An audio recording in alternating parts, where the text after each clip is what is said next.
అందరికీ నమస్కారం. Praise the lord. మరొక అబద్ధ బోధన గూర్చి తెలుసుకుందాం రండి. సత్య బోధను గూర్చినటువంటి స్పష్టతను కలిగి ఉందాం రండి. అబద్ధ బోధలేవో తెలుసుకుంటేనే సత్య బోధ ఏదో మనకు తెలుస్తుంది. కాబట్టి మరి దేవుని వాక్యాన్ని మనం చదివేటప్పుడు, దేవుని వాక్యాన్ని మనం నేర్చుకునేటప్పుడు బైబిల్లో కనబడినటువంటి ప్రతి వచనాన్ని తీసుకొని దాన్ని ఒక బోధగా చేసుకోకూడదు. ప్రమాణ వాక్యమును అనుసరించి ఒక పద్ధతి ఉంది. హెర్మెనూటిక్స్ లేఖన వ్యాఖ్యాన పద్ధతులను బట్టి మనం అర్థము చేసుకోవాల్సినటువంటి విధానం ఉంది లేఖనాన్ని. అదేమిటంటే దేవుని యొక్క లేఖనమే వివరించాలి. తరువాత దేవుని యొక్క లేఖనంలో దేవుడు అనేకసార్లు తను మాట్లాడినటువంటి మాటలను, ఒకే మాటను అనేకసార్లు రాయించాడు. ఒకే మాటకు సంబంధించినటువంటి విషయాన్ని అనేకసార్లు చెప్పాడు.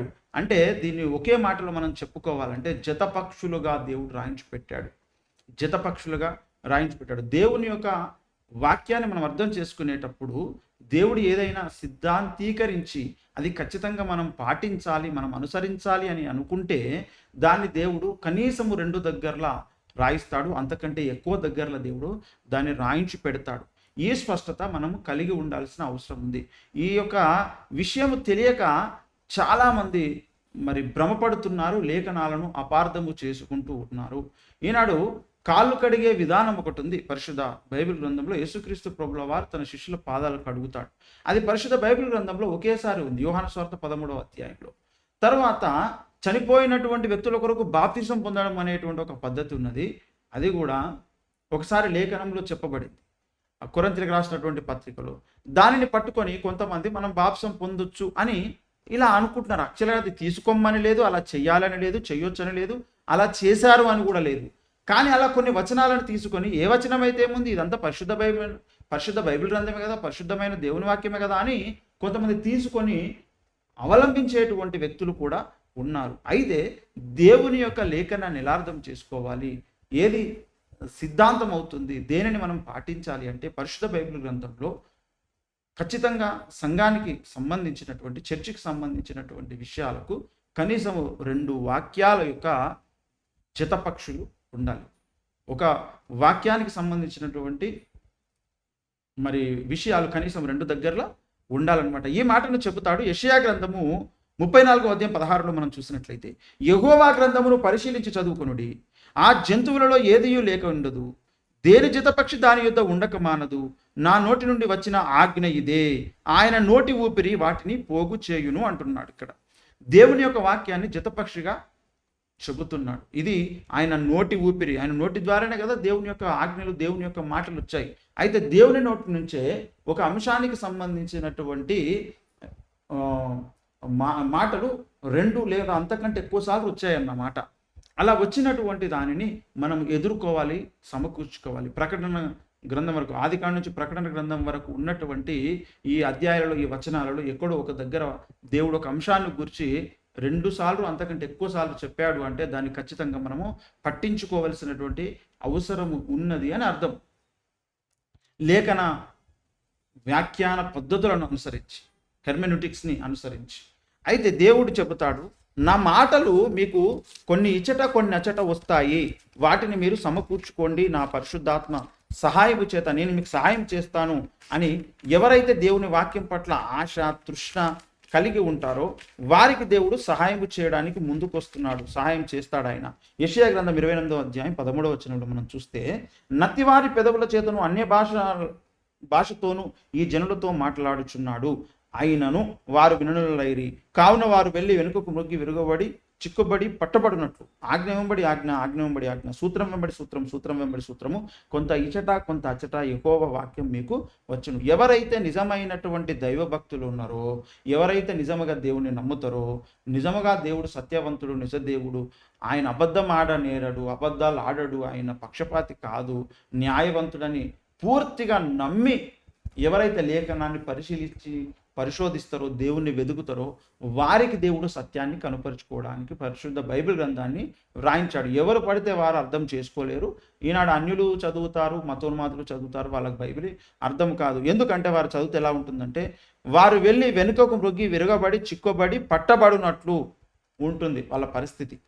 ఏమండి 19లో కూడా అంటాడు, ఆజ్ఞ వెంబడి ఆజ్ఞ, ఆజ్ఞ వెంబడి ఆజ్ఞ, సూత్రం వెంబడి సూత్రం, సూత్రం వెంబడి సూత్రం, కొంత ఇచ్చట కొంత అచ్చట చెప్పుచున్నాడని వారు అనుకుందురు. అవును, దేవుని యొక్క వాక్యం కొంత ఇచ్చట కొంత అచ్చట వస్తుంది. అందుకే 66 గ్రంథాలను కలిపి చదువుకున్నప్పుడే దేవుని యొక్క వాక్య సారాంశం ఏదో మనకు అర్థమవుతుంది.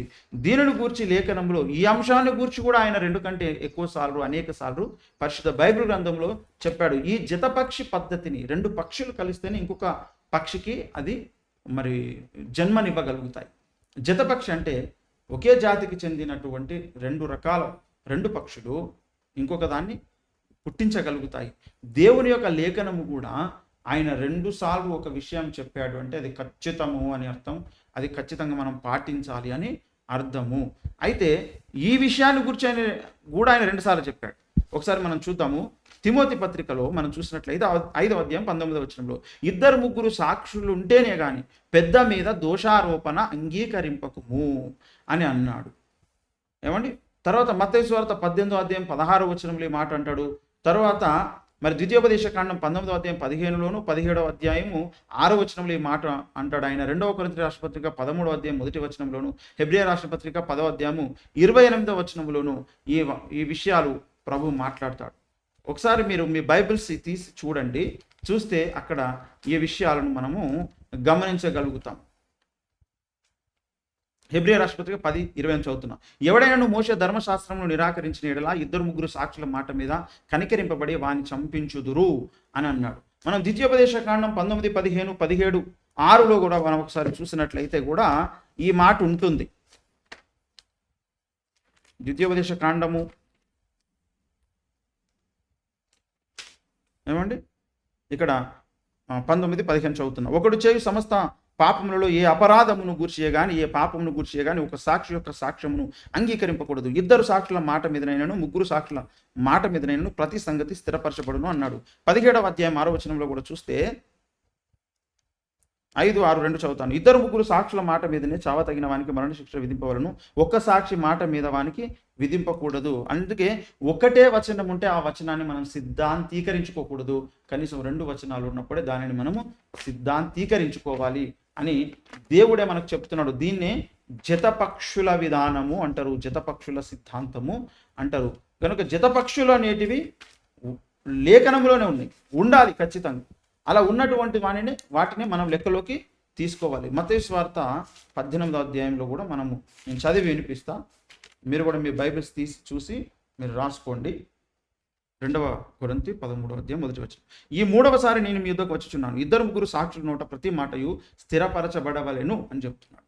గనుక ఇది జతపక్షి సిద్ధాంతం. ఈ జతపక్షుల విధానంలో గనుక మనము లేఖనాన్ని పరిశోధించకపోతే ఎవరైనా చెప్పినటువంటి మాటను మనము నమ్మితే దీనికి విరోధంగా అది అసత్యమవుతుంది, దయ్యముల బోధ అవుతుంది. గనుక ఎవరు కూడా ఈ యొక్క భ్రమలో పడకూడదు. యెహోవా గ్రంథాన్ని పరిశీలించి చదువుకొని దేవుని యొక్క వాక్యము చెబుతున్న సత్యాన్ని, సారాంశాన్ని గ్రహించాలి. ఇలా చూసుకున్నప్పుడు మాత్రమే మనం అబద్ధాలను నమ్మము. కొంతమందికి జతపక్షి లేదు, ఏమీ లేదు. వారు మరి బైబిల్లో రక్షణను గూర్చి కానీ సిద్ధాంతమును గూర్చి కానీ ఒక బోధన ఏర్పాటు చేసుకునేటప్పుడు ఒక దగ్గర ఒక వచనం కనబడితే ఆ వచనం మీదనే సిద్ధాంతం చేసుకోవడము అనేది దేవుని యొక్క పద్ధతి కాదు. దేవుడు దానిని ఒప్పుకోడు, దేవుడు ఒప్పుకోడు. ఇంతకుముందు నేను ప్రారంభంలో 2 విషయాలు చెప్పాను. ఏమని? కొంతమంది కాళ్ళు కడిగే సాంప్రదాయాన్ని పాటిస్తూ ఉంటారు. యోహాను సువార్త మరి 13వ అధ్యాయంలో 4 భక్తులు, మత్తయి, మార్కు, లూకా, యోహాను 4 సువార్త రాస్తే ఇందులో ఒక్క ఆయన మాత్రమే దీనిని గూర్చి ప్రస్తావిస్తాడు. యోహాను సువార్త 13వ అధ్యాయంలో మనం చూస్తే ఆయన ఇక్కడ యేసు ప్రభువుల వారు కాళ్ళు కడుగుతాడు. 5వ వచనం. అంతటా పల్లెములో నీళ్లు పోసి శిష్యుల పాదములు కడుగుటకును తాను కట్టుకొని ఉన్న తువాలుతో తుడుచకు మొదలు పెట్టెను అనేటువంటి మాట ఇక్కడ కనబడుతుంది. తర్వాత ఏమంటాడంటే 15లో, నేను మీకు చేసిన ప్రకారం మీరును చేయవలనని మీకు మాదిరిగా ఇలాగూ చేసి తిని అని ప్రభువు చెప్పాడు. 14లో, కాబట్టి ప్రభువును బోధకుడనైన నేను మీ పాదములు కడిగిన యెడల మీరును ఒకరి పాదములు ఒకరు కడుక్కొనవలసినదే అని ఈ మాట ఎప్పుడైతే ప్రభువు చెప్పాడో దీనిని బట్టి కొంతమంది సిద్ధాంతం చేసుకుని ఒకరి పాదాలు ఒకరు కడగడం అనేది చేస్తారు. బైబిల్లో ఇది ఒకటేసారి ఉంది, మళ్ళీ లేదు ఇక ఎక్కడ కూడా. ఈ 4 సువార్తలలో యోహాను ఒకటే రాశాడు, మిగతా వాళ్ళు దీన్ని రాయలేదు. అంటే దేవుడు రాయించలేదు కాబట్టి ఇది సిద్ధాంతం కాదు. కాబట్టి కాళ్ళు కడుక్కోవడము అనేటువంటి ఆ కార్యక్రమం ఏదైతే ఉందో అది లేఖనబద్ధము కాదు అని మనము అర్థం చేసుకోవాలి. తర్వాత ఇకపోతే కొంతమంది ఇంకా ఇలా ఎన్నో ఎన్నో విషయాలను సిద్ధాంతము చేసుకుంటూ ఉంటారన్నమాట. అలా చేయడానికి వీలు లేదు అని లేఖనము చెబుతున్నది. మొదటి కొరింథీ 15వ అధ్యాయము 30వ వచనంలో 29వ వచనంలో మనం చూస్తే, ఇట్లు కాని ఎడల మృతుల కొరకే బాప్తిసం పొందు వారేమి చేతురు, మృతులు ఏమాత్రమును లేపబడని ఎడల మృతుల కొరకు వారు బాప్తిసం పొందనేలా. అంటే చనిపోయినటువంటి వారి కొరకు కొందరు బాప్తిసాలు పొందారట. అది తప్పనే ఇక్కడ చెబుతున్నాడు. కానీ కొందరు ఈ మాటను తీసుకొని ఓహో చనిపోయినటువంటి వారి కొరకు బాప్తిసాలు పొందొచ్చు అని చేసేటువంటి బోధకులు కూడా ఉన్నారు. ఇది ఫస్ట్ ఇదే కరెక్ట్ కాదు. అయినా దాని ముందు పైన సందర్భం ఏంటిదో చూడాలి. కింద పైన ఉన్నటువంటి ముందు వెనుక ఉన్నటువంటి లేఖనం ఏమి చెప్పుచున్నది అనేటువంటి విషయాన్ని మనం చూడాలి. రోమీ రాష్ట్ర పత్రిక 4:3 అంటాడు, లేఖనం ఏమి చెప్పుచున్నది, లేఖనం ఏమి చెప్పుచున్నది అని అంటాడు. కాబట్టి లేఖనం ఏం చెబుతున్నదో మనం తెలుసుకోవాలంటే కనీసం 2 జత పక్షులన్నిటివి ఉండాలి, కనీసం 2 లేఖనాలన్నిటివి ఉండాలి. దానినే మనము సిద్ధాంతం చేయడానికి ఉపయోగించుకోవాలి. అలాగే దేవుడు బైబిల్ రాయించాడు కనుక ఈ జత పక్షుల పద్ధతిని అవలంబించినటువంటి వారు దయ్యముల బోధలోనే వారు ఉన్నారు కనుక దానిని మీరు వదిలిపెట్టేసేయండి. సత్యమందు ప్రతిష్ఠింపబడండి. వాక్య సారాంశమే సత్యము. దేవునికి మహిమ కలుగుగాక. అందరికీ నమస్కారం. ఈ విషయాలు మీకు ఆశీర్వాదకరంగా ఉన్నాయని నేను ఆశిస్తున్నాను. అందరికీ వందనాలు. Praise the lord.